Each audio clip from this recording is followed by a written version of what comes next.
inaantay ko yung mister ko kasi ready na talaga ako. Tara na, dito kuya. No, mister ko, nasan ka na ba? Nakakayos naman to eh. Ready na nga ako eh. Nakakayos naman yung mister ko eh.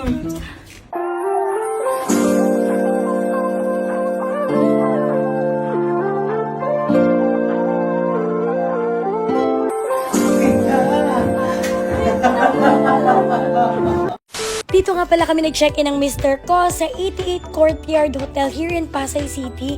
Tingnan nyo, sobrang ganda. Ito yung kanilang restaurant, ito yung mini bar nila. Tapos ayan, sobrang accommodating ng mga staff. And here's the CR, grabe, sobrang ganda. Ito yung smart TV nila, tapos meron sila mini ref.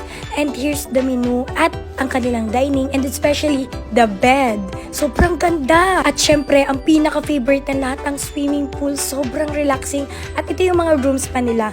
Meron din silang room service for food. At ayan, nagsubuan na kami ng mister ko. Talaga namang sobrang sarap ng food. At ang aming favorite, ang massage. Sobrang relaxing talaga. Dinner by the pool, 10 out of 10. And here's our breakfast sa Kenny Rogers. Sobrang sarap ng breakfast nila.